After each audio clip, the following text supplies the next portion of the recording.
Oh, that sounds so much better. You're like in high definition. I love it. Was I like far away before? Yeah, it sounded like you were talking into like a muffler. Yeah, I always forget that. Yeah, I have so much dust on this microphone. Like, if that's indicative of how long it's been since we've recorded, I it's a think it pretty might be. I was actually just running my finger along the boom arm of my microphone, thinking, "Ugh, yeah. I'm so disgusting." It's been a while. Yeah, I know. Yeah, that's a whole nother podcast. Yeah, Sure, people could exactly. relate. Who has time to clean and dust every other Exactly, day? especially as creatives and parents, who can really do that kind of thing? I was thinking about how much money I need to bring in to like hire a house cleaner. Not so much because I'm lazy, like I don't mind cleaning, but to actually make sure like my house is getting like properly cleaned. Yeah. I can do it like once in a while effectively, but yeah, like on a regular basis it's not gonna happen. I see a lot on like TikTok and Reels, these people doing Sunday resets. It's like, don't fucking you recorded that 6 months ago and you haven't done one since. Don't lie to anybody. Like that's not it was just on a Sunday. You don't do it every Sunday. That's not how it goes. You are, yeah, you're direct messaging underneath a box of pizza boxes and takeout. Like we know what's going on. Yeah. You're doom scrolling memes right now. You're not like you're not doing any cleaning. That's for You're not damn Mary sure. Poppins. Stop lying. How things going with you? Good, good. Yeah, I mean, creatively, like I think like the right description is at peace. Like I have you and I have my buddy Kobe who lives in Mobile that, we talk photography, camera gear, life. He's a new parent, so there's a lot to Nice. relate about, but I mean, he's kind of the guy who got me into analog photography. And now he's, shifting gears into digital and kind of coming out of like a period of, not really shooting. And so, he's really excited sharing like, all these photos he's taken. And for me, like I am just not there right now. Yeah. Yeah. I like the term creatively at peace. I think that that's a very positive spin on what otherwise all artists would have at some point just described as just at a loss. Yeah. And I think that it's the biggest difference between either being at a loss or having a creative block or being creatively at peace is your acceptance of the position that you're in. And, it's chapters, isn't it? Sometimes you go through a really heavy chapter where you absolutely crush photo sessions and you can do a ton of stuff, but sometimes you have to kind of put it down a little bit and just kind of take a beat. And I think that being creatively at peace is a wonderful way of putting it. I Yeah. haven't put it I'm that not fully way. at rest. Yeah. I think it's not even a cope either. It's like, for me, like it's never been about production. It's never been about like, how many rolls I'm shooting, like how many scans I'm editing and like what I'm putting up or putting out. It's more like, am I like keeping the fire going, like that creativity, like that part of me that like, is interested in life and art, like that, I feel like that flame is lit. I'm just not, I'm not actively doing anything with it in regards to like my photography. And, Yeah. there's a lot of like economic and like social reasons as to why that is. I feel like in 6 months, I will be in a place where I can, shoot freely again and have like, everything in order where I feel, okay to take a day to do that. But, we could go on about that for a long time. But Yeah. without like just jumping into like like I want to ask how you're doing too, but you've been taking some really nice photos that Thank you. very much enjoyed. I am not at peace. I have not found peace with my creativity. Do you know what? Like, I was actually thinking about this earlier today, and it was kind of I think that this is a really kind of beneficial time for us to have this chat because the past few weeks, do you know what? Actually, after we wrapped pre orders for issue one, my kind of I wouldn't say my mental health, but my kind of perspective on creativity, or at least my creativity, just kind of spiraled. And I kind of had this weird period of imposter syndrome and not really trusting my own creativity, at least with the magazine, I should say, because yeah, I just kind of like slowed down. I could not focus on direction for issue 2. I was seeing all of these other publications that I truly admire that has done so much more with so much less. And I was just thinking, like, shit, why is my brain not as tapped in as theirs is? But there again, like, I there's no way of me knowing what kind of mental state that they're in. Personal photography wise, I don't know whether I would say at peace. I'm letting creative bygones be creative bygones. Like I'm letting happen whatever happens, and I'm kind of just not trying to force it, which is what I've always done in the past. Even when it comes down to like social media, like from a kind of metrics perspective, it's gone right downhill, but I don't really care. Everything is always there. It's always there available. It's just how hard you want to push it. And right now, I just want to take photos and enjoy them, and I want to connect with the community and kind of like grow that side of things. Um, yeah, I wouldn't say I'm at peace, but I would say that I'm getting there. But do you know what though? We should probably introduce ourselves in the podcast, considering we just jumped straight into it. That's what we call a cold open, okay? So let's Okay, okay, get okay. into In the it. biz. That's what In we in the the biz, biz call. in the podcast biz. Yeah, exactly. Well, if you've gotten to this point, then I guess you already know that this is a podcast, and this is exposure therapy. I do not know what episode we're on at this point. 9, maybe 9. 10. I don't know. 9. This is All right. Okay. 9. All right, cool. And yeah, if you're not already aware, my name's Thom Bradley, and we've got Eric Smith. And normally we will have guests, but we also like to do kind of periodic check ins here and there. Just kind of, shoot the shit. Two creative friends just kind of going through life, spending too much money on cameras and film. Still paying for it too. Yeah. Okay, for it, yeah.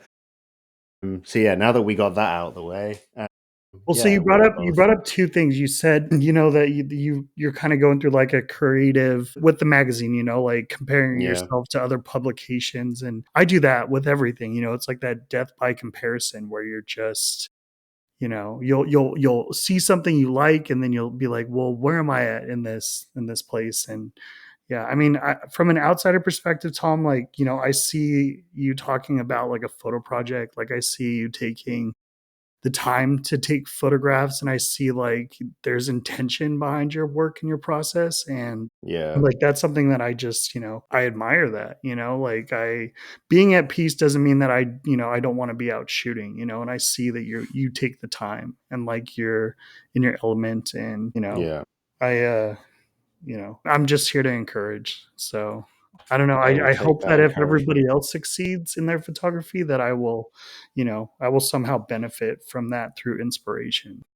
Well, I think that that's kind of like where we find the common ground in Pastiche is the fact that like our biggest motivations between the two of us is connecting with others and connecting with others through art and being able to actually elevate their art through our publication. And I last year I barely took any photos, and if I did, I barely shared anything. I could probably count on my two hands how many photos I actually shared last year.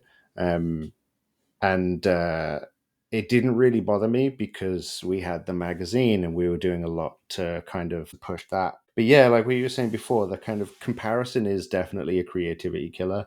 And seeing when you see you kind of cover other people's motivation, not necessarily their creativity or their style, although that is, kind of like a big thing that a lot of artists go through, but coveting someone else's drive and motivation to just kind of put themselves out there and Yes. actually grow the community as much as they have. And I just think, oh shit, like I would love to just kind of be that driven to do it. And I'm in a very lucky position where I get to like put a lot of my time into just growing the magazine or doing my own photography. I'm in a very privileged position in that way, but sometimes I feel this is where the imposter syndrome comes in. Sometimes I feel like I'm not doing it justice. And I should be doing a lot more. And it's a battle between, kind of like the left and right brain thinking I should be doing a lot more. But then, as we'd spoken about when we were designing issue one, that, not perfection, but how we want something to actually materialize takes time, and you can't rush certain things. That's a little kind of that that's the positive voice that keeps creeping in every now and again, but it needs to get a little bit louder. Yeah, could always benefit from that.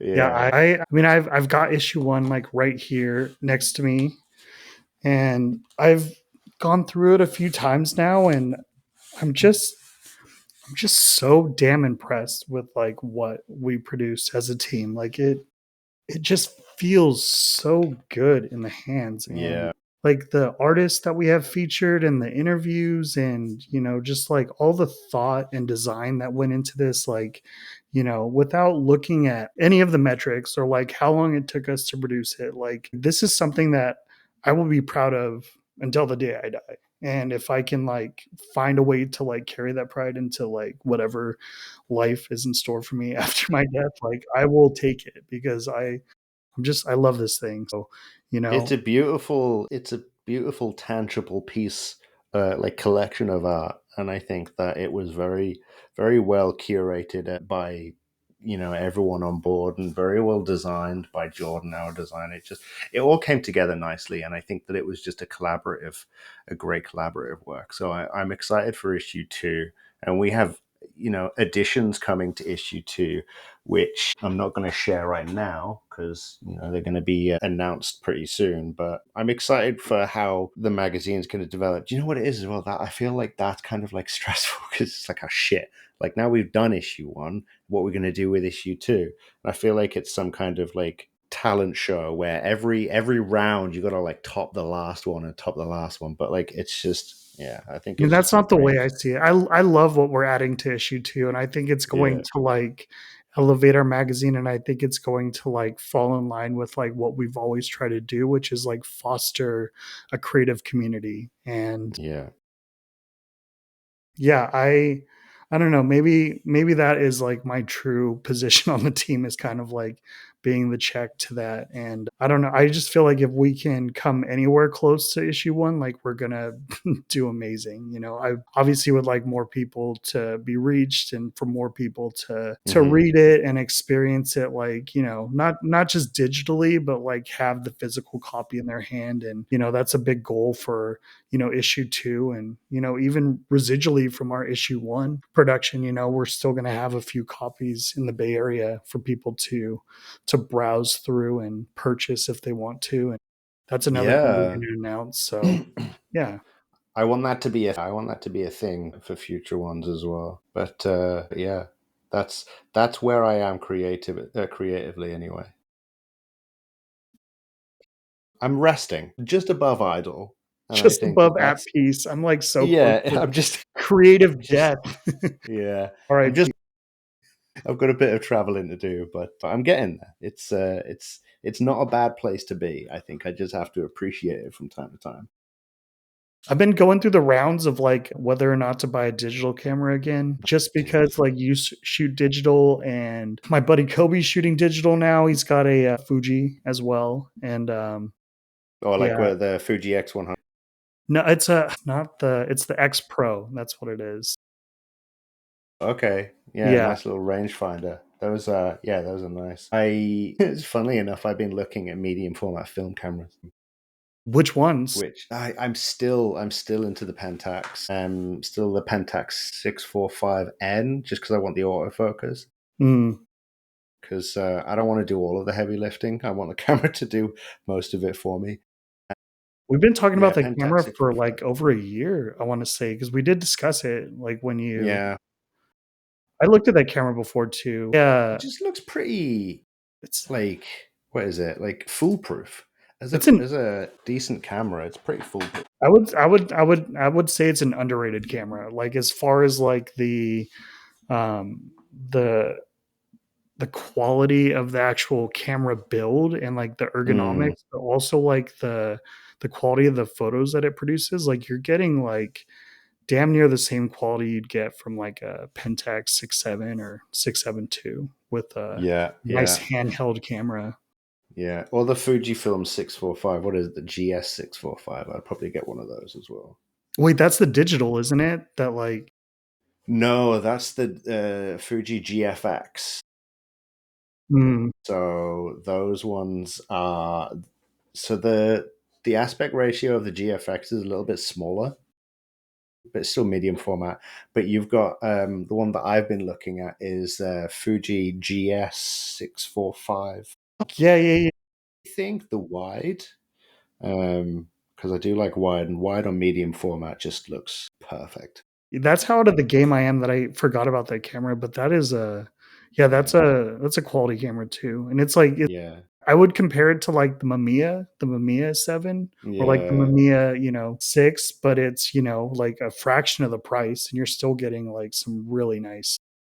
Basically a medium format point and shoot, which is perfect. But I've literally just I've just popped a roll in my little Samsung pseudo pastiche camera. And honestly, this little thing is clean as hell. I really like it. I've only taken a couple of frames with it so far, but I was doing a bit of research, and this is a rehoused Rollei camera, Rollei Prego 90, I think it was. For like 3 years, Samsung owned Rollei, and they did those. So I got this for free off someone in the neighborhood, and they're selling for like 150 eBay. So I'm gonna give it a Nice. shot. It's supposed to be a pretty decent camera. We shall So you've loaded up a roll, but you haven't shot with it yet? I've loaded up a roll. I put some Pastiche 200T in just because, I had to.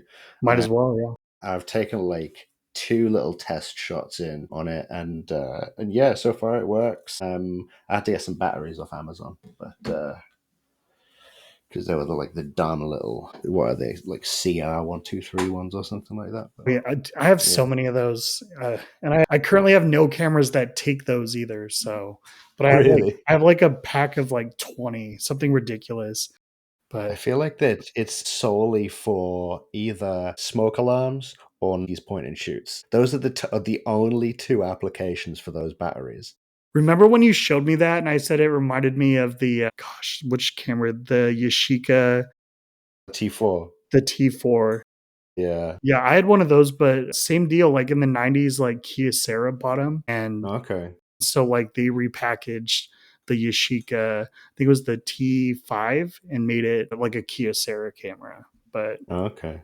yeah, yeah, It's funny, isn't it? How like some of these brands when I shared that I got that Jordan was like Samsung. You got a Samsung camera, but yeah, I've been like looking at reviews and sample images, and it's quite. I feel like I'm going to be pleasantly surprised. I feel like that's going to be like something that goes in my pocket whenever I leave the house now. yeah. That and my Fuji is probably going to be my two go tos until I run out of money because film and the prices have gone up again. Have they? Yeah, yeah.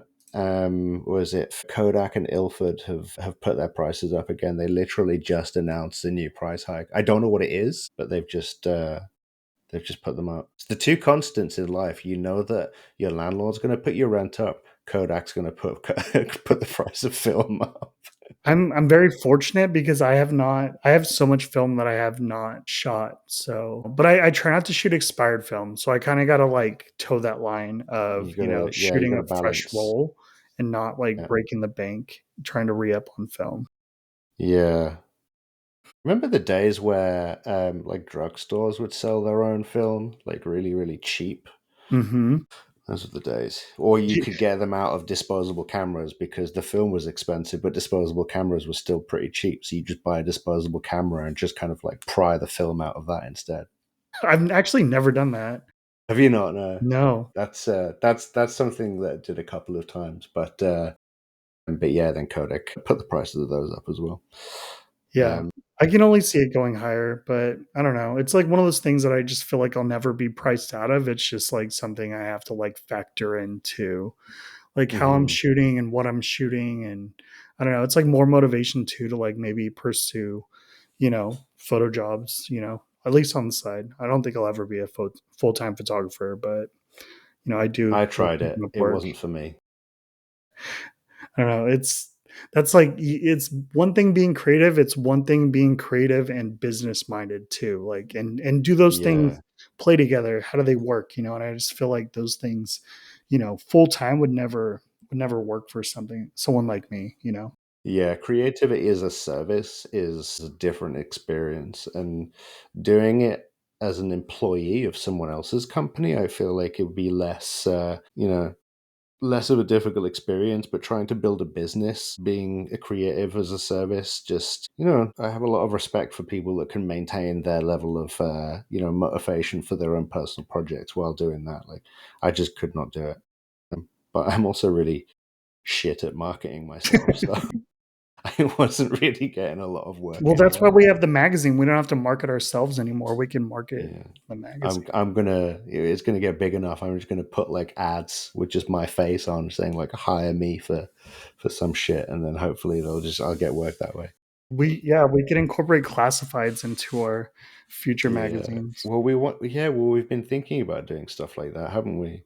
Dude, Yeah, there's so we've many talked things. I about was it. thinking to myself today, I was like, oh, I really wanna like build the YouTube channel again. And then another voice in my head was like, dude, fucking stop. Like there's so many so many projects that I keep saying, oh, we should do this, we should do that. And my brain's just like, dial it back, dude. I like YouTube though. We should I venture do into like YouTube. YouTube. We have one video on there. We have a single video. Have you watched that video? I think I have. I have at Yeah. least have it saved. That's like usually what I do with YouTube is I'll find a video and like 99% of the time I will like it, save it, and add it to like whatever lists, and I'll eventually watch Yeah. it. But yeah, I'm pretty sure I watched it. Can you refresh me on that video? What that was? Yeah, I put that up on YouTube when I started the magazine on Instagram. So it was an old friend of mine who is a full-time YouTuber, Chris Brockhurst. He shot the video and then I edited it and put it together. And it was kind of like a pseudo documentary. We were just out shooting anyway.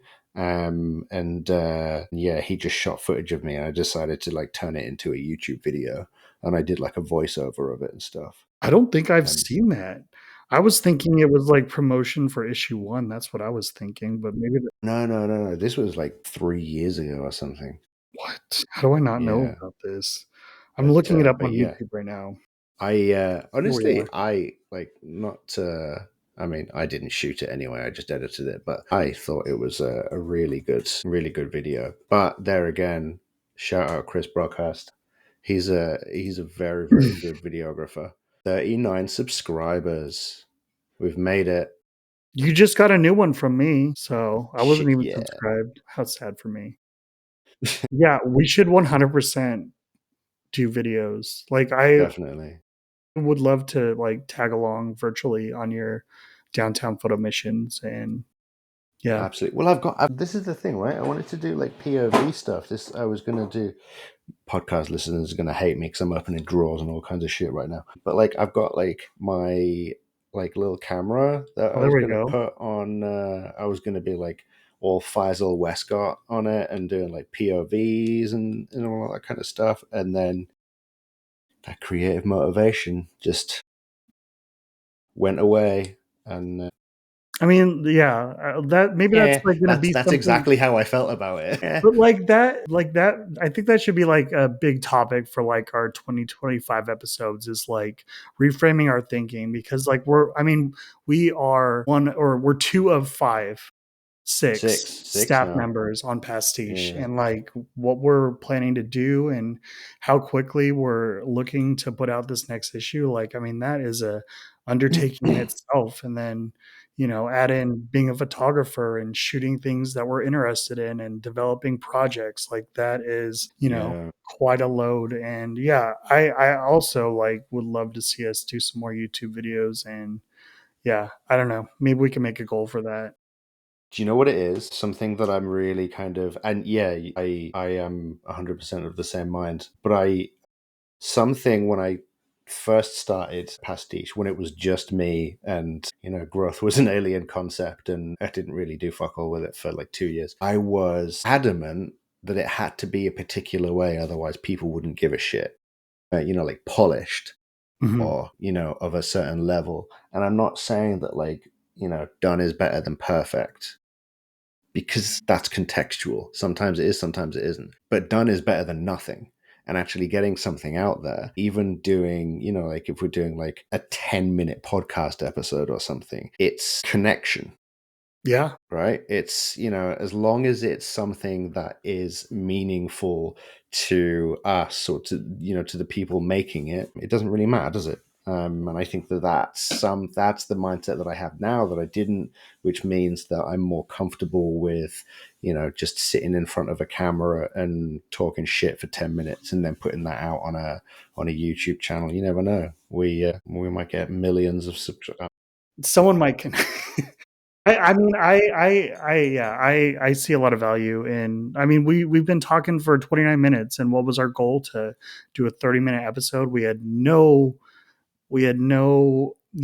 outline of what we were going to talk about. We just got on and That's chatted, true. and I feel like this That's was a good true. talk. And, if anything, like for a podcast, like I want to bring people into the fold, like Yeah. have content out there that has our name on it and is about like what we're doing with this magazine. But I also want it to be something where people can just like tune in and listen and maybe get some insight into like what we're doing and stuff that we struggle with that I'm sure is universal, like across the board in the creative community. Think so, yeah. And that is our 30-minute episode. Thank you for listening. Let's Okay. cut it. Cut it. Cut it. Just cut it hard right there.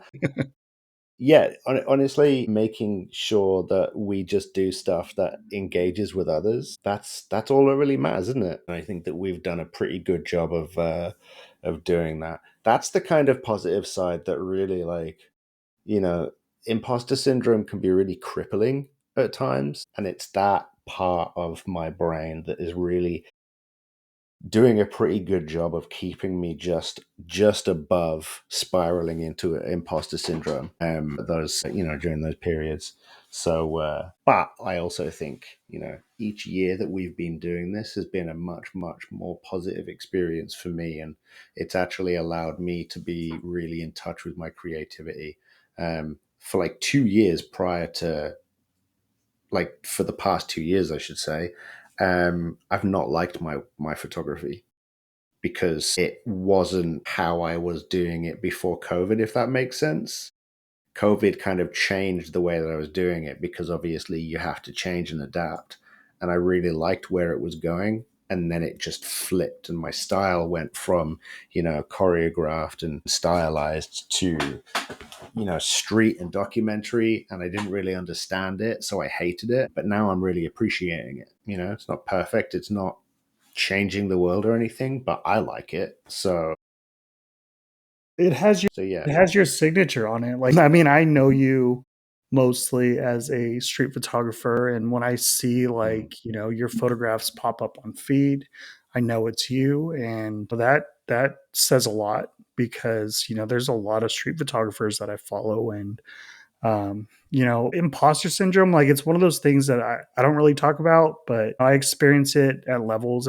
Shoot mostly landscapes. So like, I mean, I'll take a picture of something I really like. And then for the next like 2 weeks, I'll see like every photographer I follow, like post something like in the same place. And it's not, it's just the way it is, and I go through like this thinking of like, well, what I'm doing, like having any like lasting effect on like, Mm. art. And I've always just been true to self, and that's like what's kept me like away from like the negative space of like feeling like an imposter.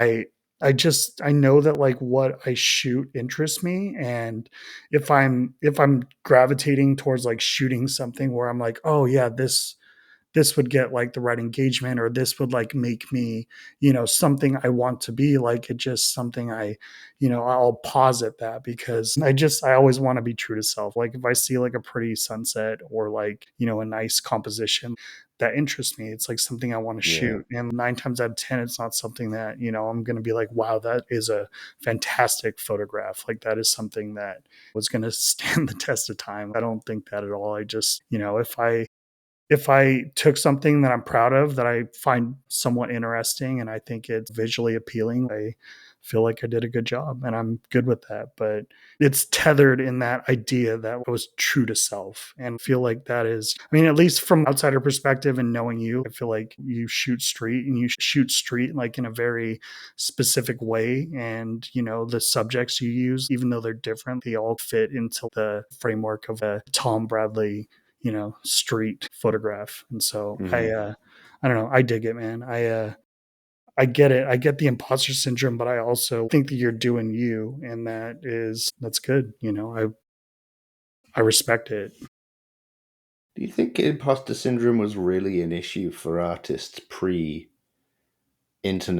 Like pre 2010? I know obviously like YouTube was 2006, but like pre 2010, do you really think photographers actually kind of had similar issues? Like I don't feel like it was really a thing There were, I mean, all because the artists that we love and admire, like, and it's not just like photographers, like of the time, like they all like commingled and, shared space together and knew what each other was doing. And some of them may have contributed. And I feel like, yeah, I feel like that it definitely existed. Most definitely not on the level that we experience it, but no, yeah.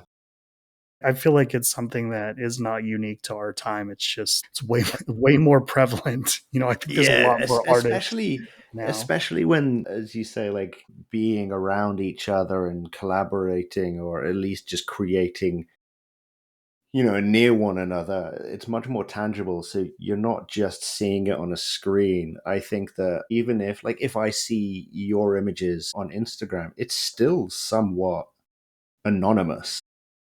Like, obviously, I know you and I know your work, and if I see your work, I will engage with it. But it's only on a screen. It is still somewhat anonymous, and I think that that is kind of where it comes, because you're free to be alone and still compare yourself to anyone. Doesn't matter how close you are with that person or not, you can still compare yourself to them. But when you're in person, when you're actually creating alongside other people during a time where there was no social media, then you're experiencing it with the other person. You're sharing, literally sharing it. God, I fucking hate social media. Can we please do a podcast this year where we just like talk shit on social media?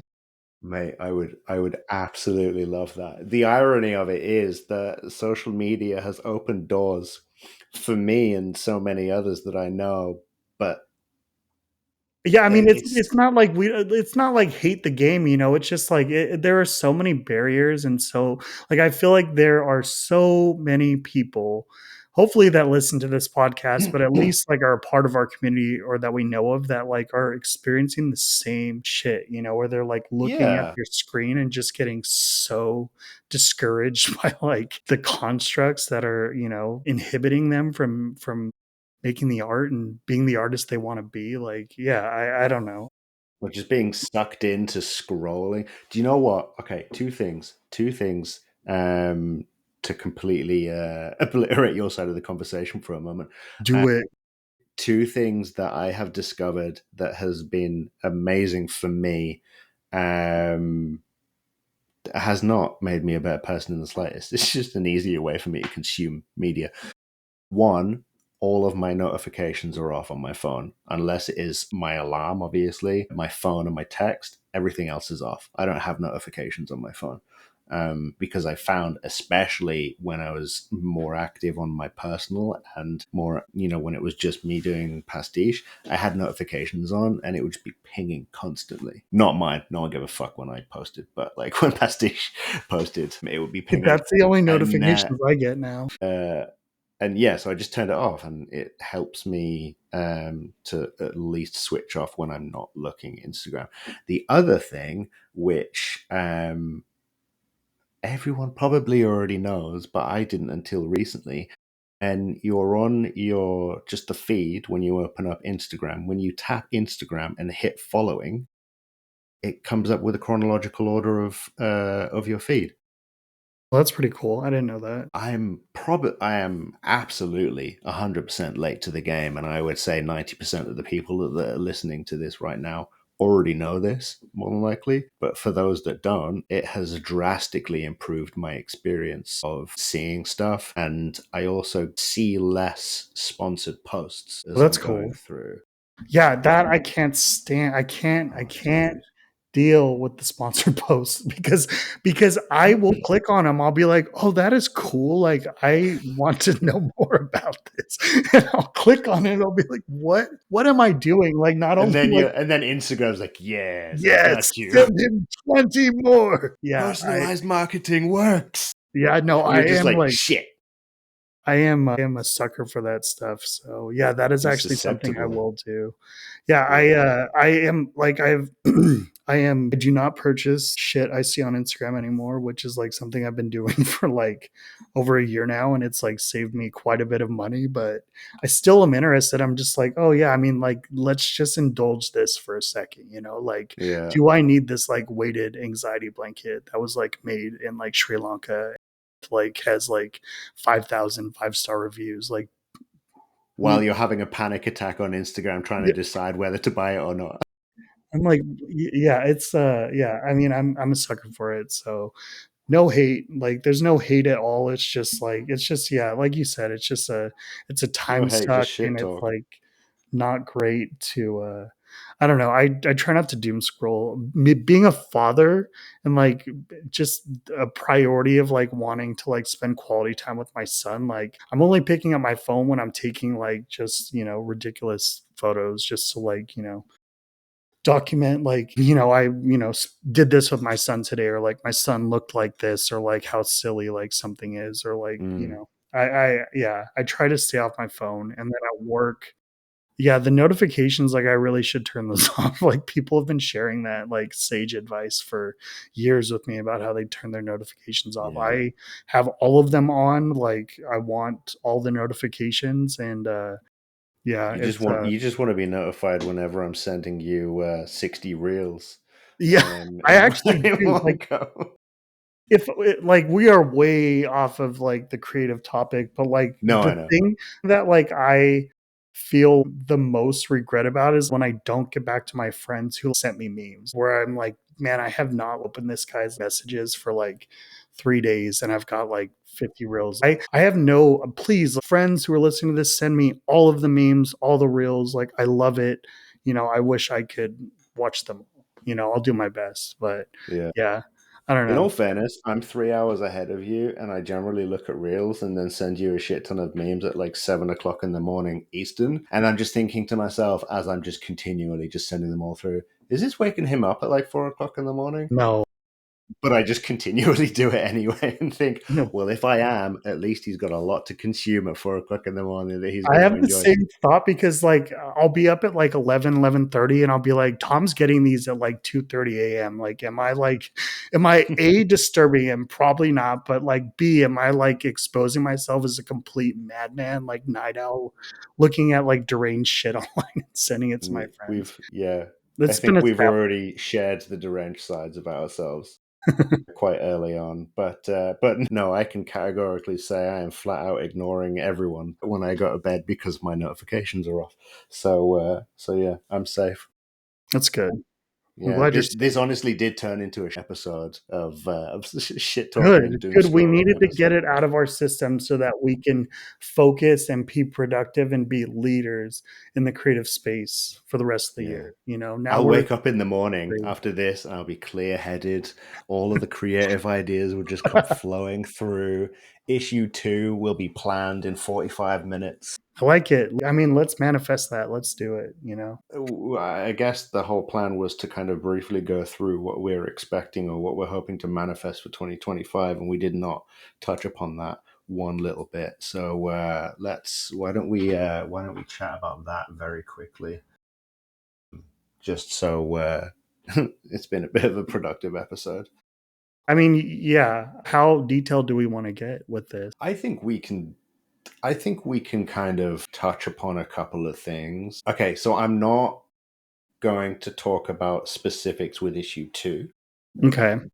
But as of issue 2, we are putting an additional feature into the magazine, which will be a constant throughout all future issues, which I'm very excited about. And this is not, we're not talking about the Spotify playlist, the curated Spotify playlist. For anyone listening who didn't purchase issue 1, you missed out because Eric spent, how long did you spend on this playlist? It was like 6 solid months or something, on and off, kind of curating a playlist that was derived from inspiration from our interviewees and ourselves, that perfectly accompanies the experience of reading the magazine. And it was just, I'm very proud of it. Yeah, I you should really be. like how it turned out. I very much enjoyed doing that. I don't think I spent 6 months on it. It was really, a solid, like, few weeks of putting it together, seeing Mm, what worked, like, making sure that I'm, like, honoring, like,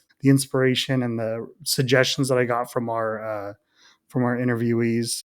And then yeah, just, like, mostly, like, the time that I spent was, like, trying to take as much of, like, me out of the playlist as possible because, like, obviously have, like, my musical interests, but yeah, I really like how it turned out. Maybe after we post this podcast, we can throw it up there, on our stories so that, like, even if you didn't buy an issue, at least check it out. Maybe you might catch a vibe and you're like, oh, hey, I want to read this with the issue. And there you go. We still got digital copies available. So exactly. go for it. Digital copies are $10, people. Well, 10 Canadian. So you can still have fun with it. But that's something that I'm excited to do for all future issues. But yeah, what we have coming for issue 2 and on is much bigger, and I'm excited. And we have people in on it. We have a Sounds like it's dedicated some kind of team fucking now. heist or something. You know what I mean? It's not just you and me now, and it's not just you, me, and Hannah and Jordan. Like we've got a team that's going to expand, and we have partnerships as well. We have friends of the magazine that are gonna be a part of this issue. I think that's gonna change the game, and it's gonna just, like, expand upon, like, our community, which is that is, like, the most valued and cherished thing that, like, we can never diminish with our neuroses about, like, our own creativity. Like, we have a beautiful community of photographers and artists and creators and brands that we love. Yeah, that yeah are going to just like add so much to issue 2 and our future issues. Yeah. Speaking of community as well, we're planning. How many did you say that you wanted to do? 12 podcast episodes this year? I think I said 11, but if we count 11. this should be 12. Yeah, I think that's fair, and that's like one a month. I think that that's entirely fair. And we're going to be doing more guests as well, so we're going to be doing more podcasts. I think we were consistent with it for a time, but then production of issue 1 was ramping up, and we kind of slowed down on the podcast. But I think we're realizing that production of the podcast doesn't need to be as difficult as I tried to make it for us. So I think that that's going to be. We're going to make it easier, and yeah, you never know. Hopefully we can build the YouTube channel as well. What I wanted to do from the start was I wanted it to be kind of like a community driven YouTube channel, and I didn't want it to just be me. I don't like being in front of the camera anyway, but I didn't want it to be just me. I wanted to have like feature other artists or have other people contribute videos and just kind of like have it the same as the magazine but video format, if that makes sense. So you never We know, should maybe we can build on that somehow.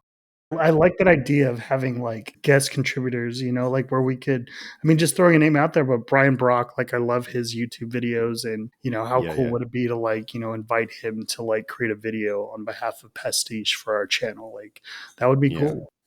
That'd be sick. Yeah, yeah. That kind of stuff. I think it would be really really cool. And yeah, we're growing the online content a lot more now. We've got a plan in place to do more. We've got some things, some guest contributors already in place that have submitted some work. We just have to curate, and yeah, now we have Eli as well, who's the guru of all things content. So he's been helping a huge amount to kind of strategize and tell me to reel it in when it comes to like big ideas and stuff, and actually get the ball rolling on stuff. Yeah. So using the term content, but it seems like the only viable terminology that I can use. I But mean, yeah, we have, I mean, emphasis on strategy. Like we have like a really nice outline, thanks to Eli and you, for like what our online content is going to look like going into yeah, 2025, and that's going to like allow us to feature more like artists in our community, artists that we admire and want a part to be a part of our community, and it's going to just like allow us to to expand our gosh, I'm sorry, I like lost that thought, but like it's going to just grow us and like give our readers like more content to consume that, is not yeah, only like it's like meaningful content. Like that's the way I like to look at it. Gosh, I can't believe I used the word meaningful content, but I feel like that is like exactly like what we're producing, like something that is, a benefit to our readers. definitely. Do you know what it is though? It's the same ethos that we've always had, is just getting elevating other people, like, finding people that we really appreciate as artists and saying like, here's a platform, want to do something with it. I Like, love that. Yeah. do you Yeah. know what I mean? Like, this is not just ours. It's everyone's. And if they can produce something or want to produce something that would live in the pastiche ecosystem, then cool beans. Like, we will give as many resources as we possibly can to do that. And yeah, I think I want. Do you know what I've always wanted to do with this?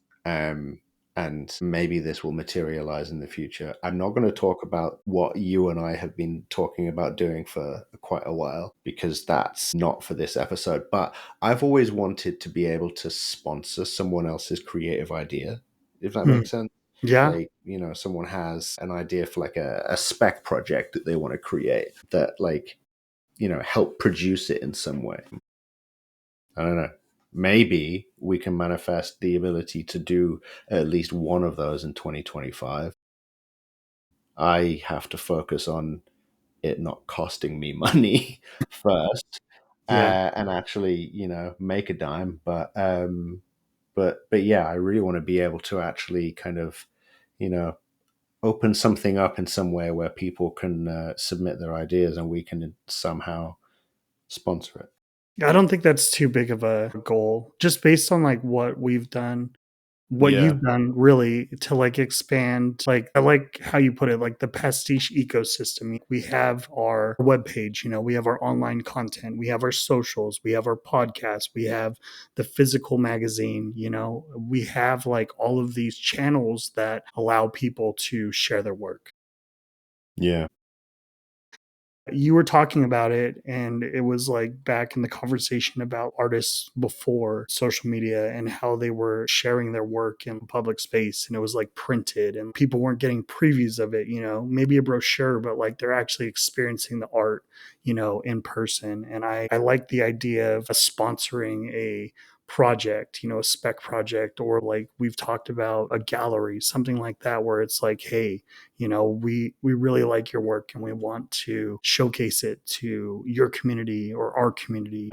Let's put this in the physical space. And I think we are on track to be able to do that with all of the things that we've done so far with Pastiche. And that excites me. And that's like that going all the way back, that's why I feel like I'm creatively at rest, where I'm not, tinkering with all of these photo projects, but I'm good with what we're doing with Pastiche, not where it's not as much I'm pushing my personal projects, but I feel like we are creating something that is going to elevate our community. And I love that. That's something I really love about working on Pastiche. And yeah, so I mean, we have big plans for the first half of this year with issue two, but I mean, after we're wrapped, we can shift gears into something bigger and better.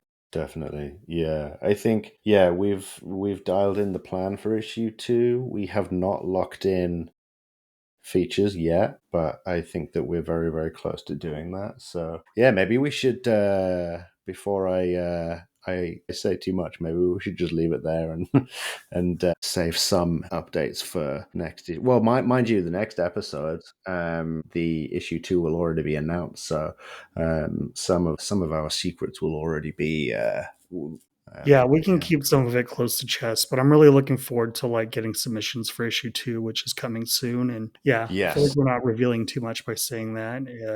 No, I That's don't our think so. big Well, next step. by the time this episode is going to be released, which will be in the next couple of days, it'll be like a week away. I'm It's exciting. gonna It's I'm really gonna exciting. make myself accountable now, and I'm going to say last day of January is when I'm gonna make the announcement, which I believe is next Friday. And that was our goal. That was like what we discussed, you Shit, was know. it? Yep. Fucking hell. So we're on track. We're on track, baby. It's all All right, good. okay, all right. I feel good then. I feel good, but yeah, I do not feel prepared, but I feel good nonetheless. Um, Wheels are in motion, and we've got a great team behind us, behind you. And like I said, if we come anywhere close to issue 1, like I'm gonna be proud of it, you know. And I didn't really talk about it. We didn't really talk about it, but not only our own personal feelings about issue 1, but I got so much good feedback from like the people that told me they got a copy, they read it, you know, they loved the way that it felt.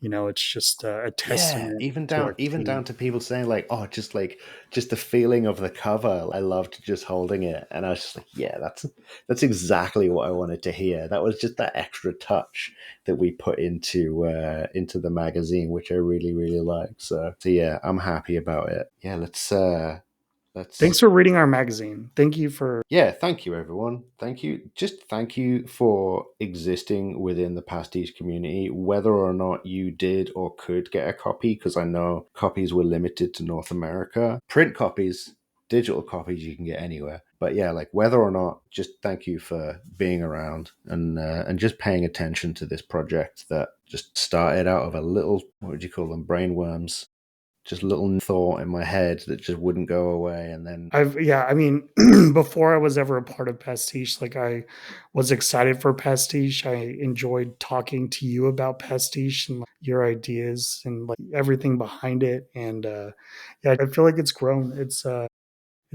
this like beautiful thing that is evolving. And yeah, it's so cool to like share space with a team.